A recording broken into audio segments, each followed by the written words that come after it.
Hello students, आप सबका इस एम्प्लॉयबिलिटी स्किल की ऑनलाइन क्लास में स्वागत है। जैसा कि आपको पता है कि हमने अभी कल ही एक नई यूनिट शुरू की थी, लेबर वेलफेयर लेजिस्लेशन, श्रम कल्याण कानून। कल थोड़ी सी ये दिक्कत आई थी, कुछ स्टूडेंट के द्वारा ये कंप्लेन थी कि स्लाइड असर डार्क बहुत थी, तो आज मैंने थोड़ी स्लाइड को चेंज किया आपके लिए, वापस से लाइट स्लाइड्स बनाई हैं, तो उनको आप दोबारा देख सकते हैं। कल हमने दो अधिनियम पढ़े थे। कारखाना अधिनियम 1948, जिसको भी कल दिक्कत आ रही थी वो इसको रीड कर सकते हैं स्टॉप करके, मैं इसको ज़्यादा डिस्कशन नहीं करूँगा।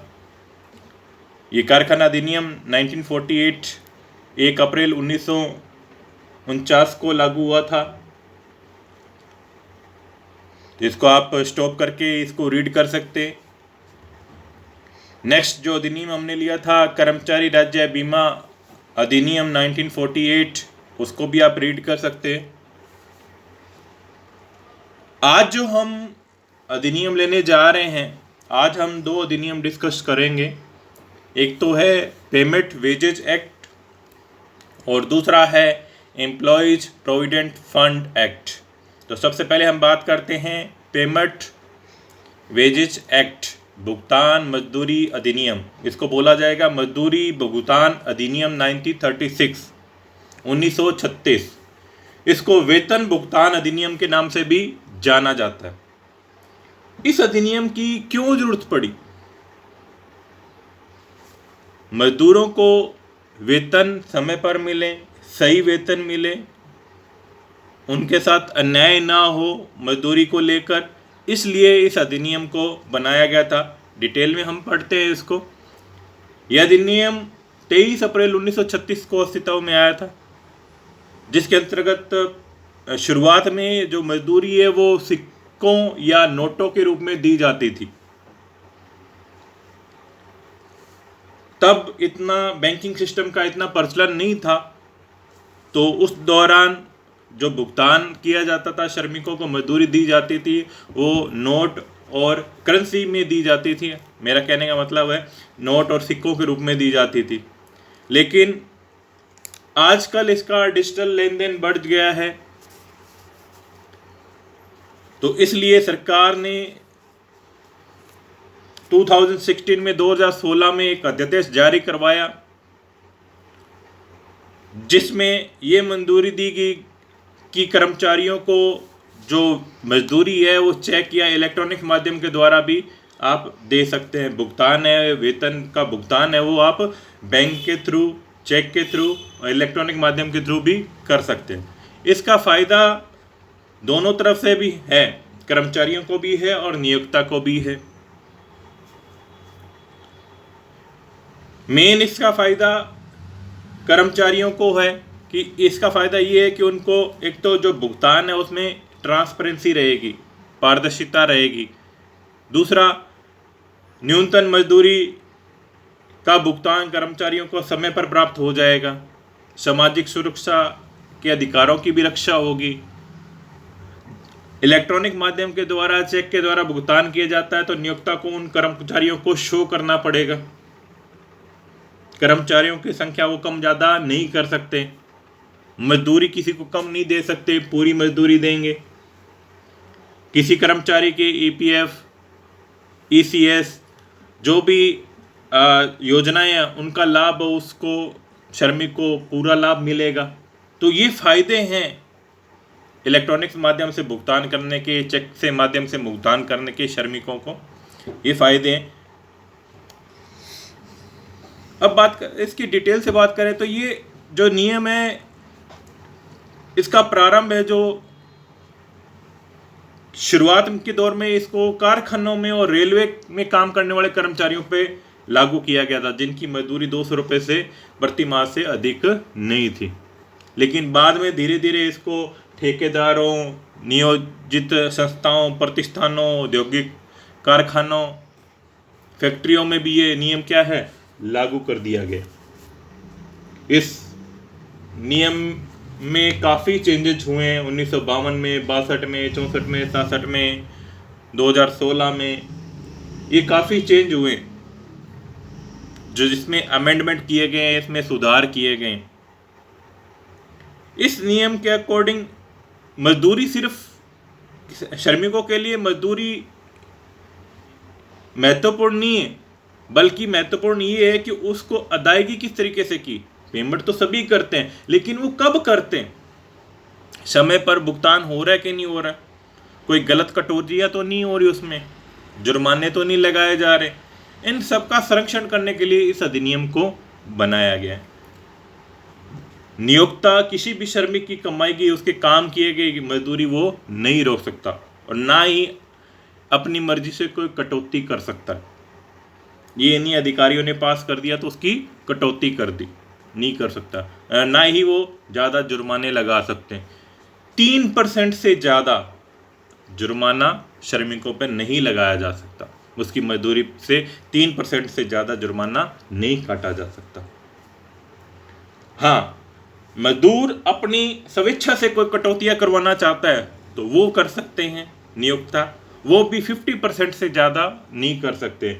स्वैच्छिक कटौतियों में क्या आएगा, उसकी अनुपस्थिति, आयकर में अगर कोई आयकर देता है तो उसकी आयकर इनकम टैक्स बनता है तो वो कटौती होगी। कोई बीमा करवाया है तो बीमा की किस्त की कटौती करवा सकते हैं। कोई आवास अगर दे रखा है, होम फैसिलिटी अगर दे रखी है तो उसकी कटौती कर सकते हैं। कोई पीएफ अगर कोई कर्मचारी का है अकाउंट, अगर उसमें निधि में जमा हो रहा है तो उसका पैसा वो कटवा सकता है। लेकिन ये कटौती अभी 50% से ज़्यादा नहीं होगी।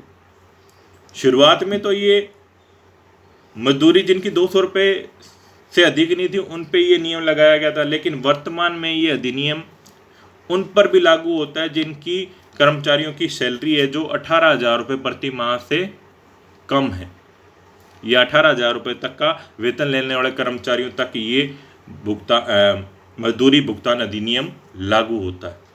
तो उम्मीद करता हूँ सबको ये अधिनियम समझ में आ गया होगा, क्योंकि हमें इसके बारे में जानकारी होनी चाहिए ताकि हमारा कोई गलत फ़ायदा ना उठा ले।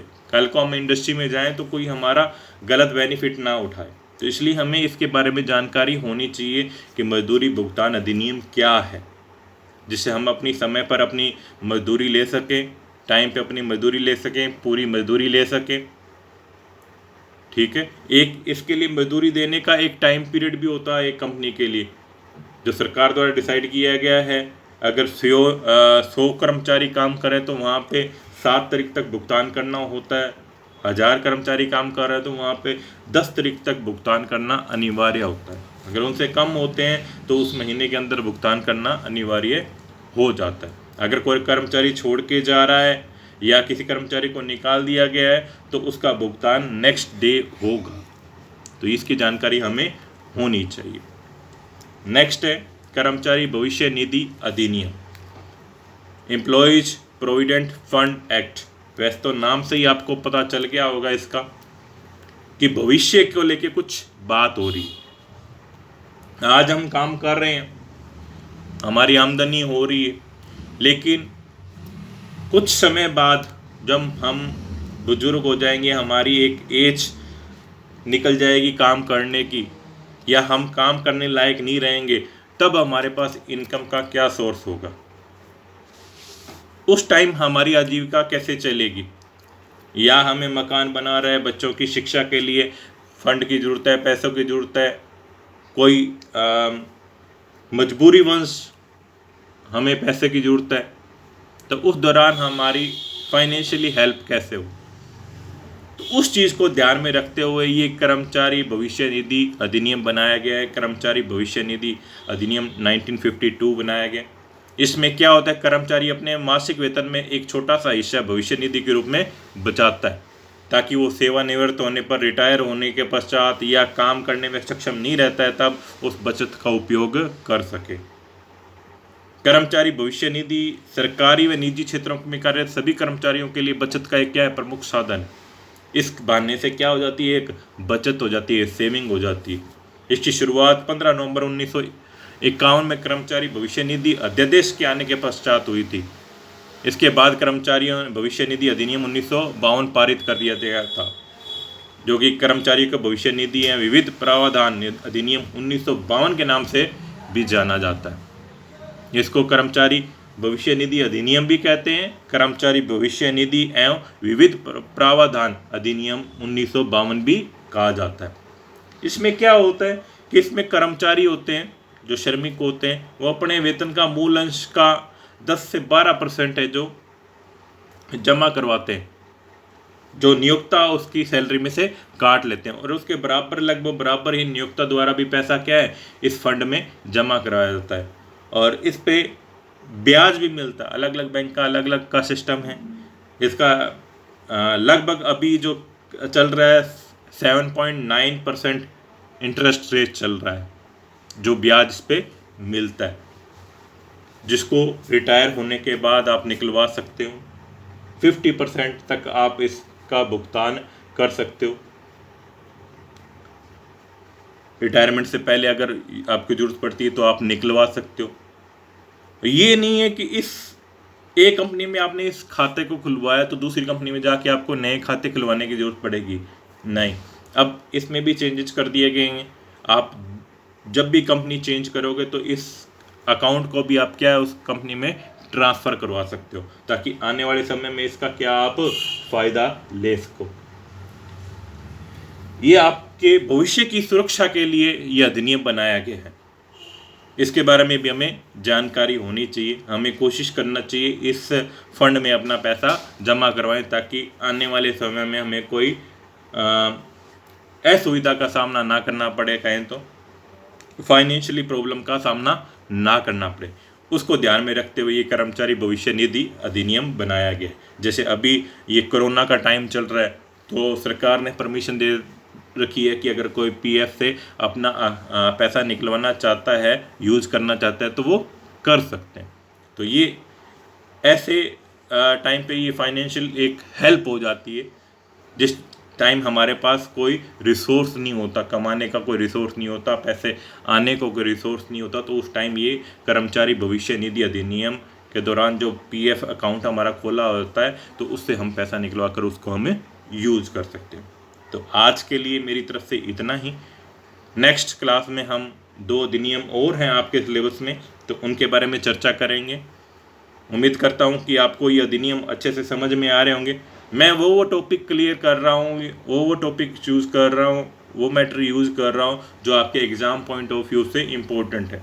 इन अधिनियम से आपसे डेट पूछी जा सकती है, ये अधिनियम का मुख्य उद्देश्य क्या है वो आपसे एग्ज़ाम में पूछा जा सकता है, तो इसके बारे में आपको, इनकी लिमिट क्या है उनके बारे में पूछा जा सकता है, तो इसके बारे में आपको जानकारी होनी चाहिए। तो मैंने पूरी कोशिश की है आपको इसके बारे में बताने की। फिर भी अगर कोई कमी रह गई हो, आपको लग रहा है कुछ छूट गया है, तो आप मुझे कमेंट करके ज़रूर बताएं, ताकि मैं उसको भी कवर करूं। साथ में अपनी बुक्स की भी स्टडी करते रहें, क्योंकि आपकी बुक्स में इसको डिटेल से दिया गया है, जिसको आप रीड कर सकते हैं और एक्स्ट्रा नॉलेज ले सकते हैं। तो घर पे रहिए, सुरक्षित रहिए, स्टडी करते रहिए, किसी के बहकावे में ना आए। ज़्यादा से ज़्यादा वीडियो को देखें, बार बार देखें। 2-3 बार अगर आप वीडियो को देखेंगे तो आपको वैसे ही लर्न हो जाएगा। एम्प्लॉयबिलिटी स्किल का सब्जेक्ट है जो लगाया गया, अपनी डेली रूटीन से रिलेटेड सब्जेक्ट है। ये आसपास जो गतिविधियां हो रही हैं उनसे रिलेटेड सब्जेक्ट है, इसलिए इनकी जानकारी होना बहुत आवश्यक है अपने लिए। और इजी है सब्जेक्ट, कोई ऐसा टफ नहीं है कि आपको समझ ना आए। आसपास जो घटनाएं हो रही हैं उनसे रिलेट करके देखिए, तो आपको ज़रूर समझ में आएगा।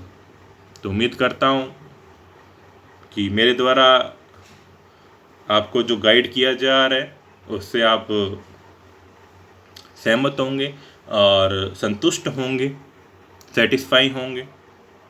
तो ज़्यादा से ज़्यादा वीडियो अपने दोस्तों के साथ शेयर करें, लाइक करें, सब्सक्राइब करें। Thank you.